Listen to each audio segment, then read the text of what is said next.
Hey there, pirates! Welcome aboard the Anime No Me channel. Today, we're finally going to witness one of the most epic invitations in One Piece. We'll see how Rayleigh and Law might join the Straw Hat Pirate Grand Fleet. I hope for your support to help our crew win, and to do so, you just need to click the thumbs up button, leave a like, and subscribe to the channel. By doing this, you will win an incredible devil fruit, so just comment which fruit you want. Let's start with that salty sea breeze Oda teased way back in chapter 506, when Rayleigh appeared at Sabaody, like that cool old guy in sunglasses who clearly knows more than he says. He trains Luffy for 2 whole years, teaches him hockey as if he were teaching him to tie his shoes, and makes it clear, I'm the Pirate King's right-hand man, but my era is over. Over? Yeah, right. In chapter 1059, after Wano, Rayleigh's at Amazon Lily, sipping sake with Shaki and laughing at Blackbeard's face after the guy tried to invade and got a conqueror's haki slap across the forehead. The old man still has plenty of fire left in him, and Luffy knows it. When Gear 5 awakened in chapter 1044, Rayleigh must have felt the sea tremble, even from the Island of Women, because the boy he molded had turned into the sun that lights up the new world. And now, in the current manga, with the Straw Hat Grand Fleet growing faster than Buggy's ego, why not call the legendary Silvers back on deck? Now, jump to the other side of the board. Trafalgar Law, the surgeon of death who hates bread but loves crazy plans. In chapter 1081, we see Law getting an epic beatdown from Blackbeard on Winter Island. The Polar Tang submarine turned into scrap metal, and the Heart Pirates scattered like confetti from the wrong party. But Law doesn't die. Oda doesn't kill captains like that, especially not a D with the Ope Ope no Mi. In chapter 1102, Beppo saves the day with his Sulong form, and Law disappears over the horizon. Wounded, but alive. Alive, and with a blood debt against Teach, who stole everything from him. Now, in the Egghead arc, starting from chapter 1110, Luffy is facing yokai-like Gorosei. Vegapunk is dying on a global broadcast, and the entire world knows Joy Boy has returned. Wherever Law is recovering,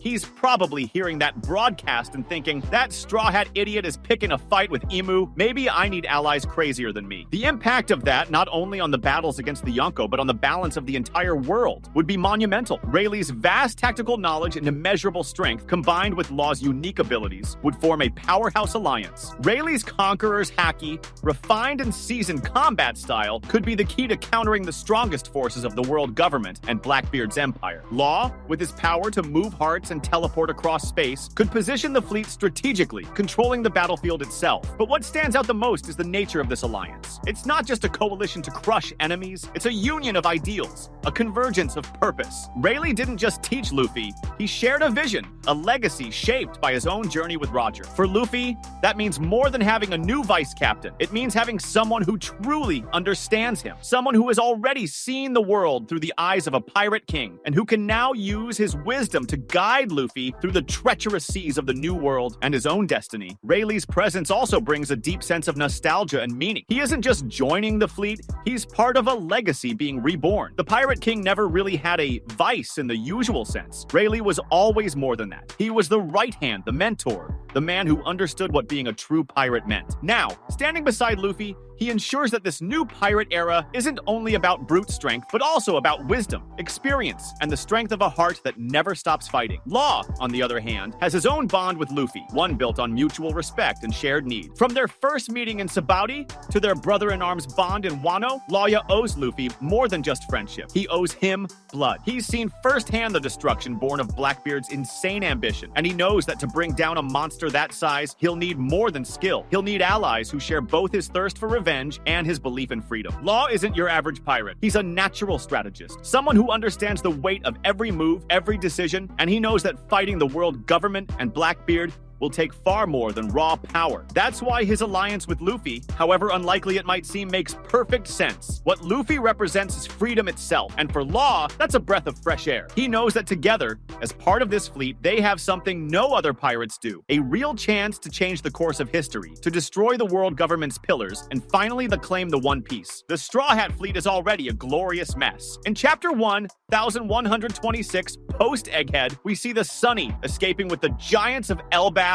Dory and Brogy laughing like they've gone back in time. The Grand Fleet has Bartolomeo burning flags, Sai and Idio punching Marines, Cavendish posing like a supermodel, and even Orlumbus commanding 1,000 ships, but it's still missing some heavy hitters, legends, people who could make Blackbeard choke on his own zehahaha. Rayleigh brings experience from sailing with Roger all the way to Laugh-Tale. Law brings strategy, the ope that can teleport entire islands, and a personal hatred perfectly aligned with Luffy's chaos. Together, an alliance that would make the world government call for heavenly reinforcements. Now picture the scene, not fanfic, just the kind of projection Oda loves to pull off. The Sunny docks on a neutral island, like a brand new Sabaudi 2.0. Luffy, with his straw hat bigger than ever after Gear 5, finds Rayleigh sunbathing. Hey, Uncle Ray, remember when you said my era was about to start? Well, it did, but I'm missing a real vice captain. Shaki can come too. Sanji's got a kitchen to flirt in. Rayleigh laughs, that kind of laugh that's seen the world spin 3 times. Kid, I'm too old for this. But then Luffy stretches his arm, places the hat on Rayleigh's head for a second. Old? You tanked Kizaru in Film Red. Come on, one last adventure before the One Piece. The old man feels Luffy's haki, the same he once taught him, now fused with the blazing sun of Nika. Maybe just one more sea, cut to Law. The guy's in a hidden port, stitching up his own wounds with ope thread, while Beppo's crying in the corner. Out of nowhere, Luffy drops from the sky like a rubber meteor. Law ya, heard Blackbeard gave you a beating. Want revenge? My fleet's got room for a grumpy surgeon. And there's meat. Law rolls his eyes, but Luffy keeps going. You want to take down the Yonko, right? I already took down 2. Kaido, Big Mom. Teach is next. But alone, you'll end up minced meat. Together, we'll teleport his island into space. Law looks at Beppo, at John Bart, at his wounded heart pirates. Temporary alliance, he asks. Luffy laughs. Nah, fleet family, you saved my life back in Dressrosa. Time to return the favor. Why does this make narrative sense? Because Oda loves closing circles. Rayleigh started Luffy's journey back in Chapter 1 indirectly by saving Shanks. In 1059, he protects Amazon Lily. In 1165, a flashback shows him and Roger laughing while Garp punches the world. The old man never got a real ending. He's waiting for the boy he trained to surpass Roger. Joining the fleet isn't about becoming a subordinate. It's about becoming an active mentor, the spiritual grandfather guiding his grandson to Laugh-Tale. And Law, in Chapter 498, he and Luffy met in Sabaody as rivals. In Punk Hazard, they became allies. In Wano, brothers in arms. In 1081, Law loses everything. Oda doesn't toss a supernova aside. He rebuilds them. The Straw Hat Grand Fleet is the perfect place for him. Freedom without rigid hierarchy, just adventure and meat. Now think about the battles this unlocks. Rayleigh with advanced Conqueror's haki, slicing through Marines like Mihawk slices ships. Law teleporting the Sunny straight through Blackbeard's territory, swapping Admirals' hearts like playing cards. Luffy in Gear 5, laughing while Rayleigh holds the front line with sword strikes that makes Zoro drool. Master, teach me that slash, Zoro begs. Rayleigh smiles. First,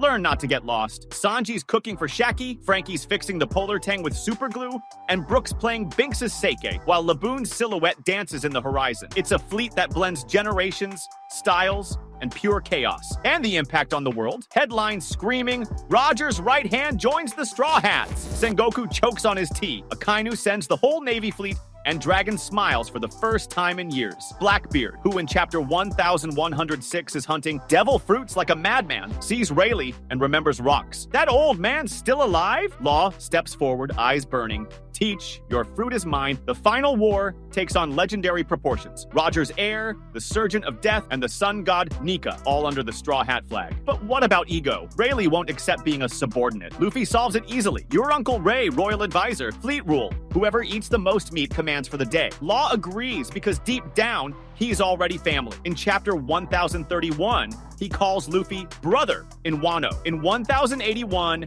he loses everything. The fleet becomes his redemption. And Oda loves redemption arcs. Ace, Sabo, Yamato, they all come back stronger. Now picture the daily life. Rayleigh teaching haki to the rookies, Law performing surgeries mid-battle, Luffy laughing while the two argue strategy. Too many plans, Lawya. Too much laughing, Mugiwaraya. But it works, because Luffy doesn't lead with hierarchy. He leads with freedom, and freedom is what Rayleigh always wanted after Roger. It's what Law lost with Corazon. Connecting this to the current manga, Egghead is ending with Vegapunk's global broadcast. The world now knows about the Void Century, Joy Boy, and the One Piece. The fleet needs seasoned navigators to reach Laugh-Tale. Rayleigh knows the route. Law has a road poneglyph. Together with Luffy, they complete the map. And Oda never leaves loose ends. Rayleigh said back in Chapter 507, I'll be waiting for you at the end. Waiting? No, he's going to sail. Guys, this isn't delusion. It's what the manga's whispering. Rayleigh and Law in the fleet, that's the upgrade the new world's been waiting for. Like, if you believe it,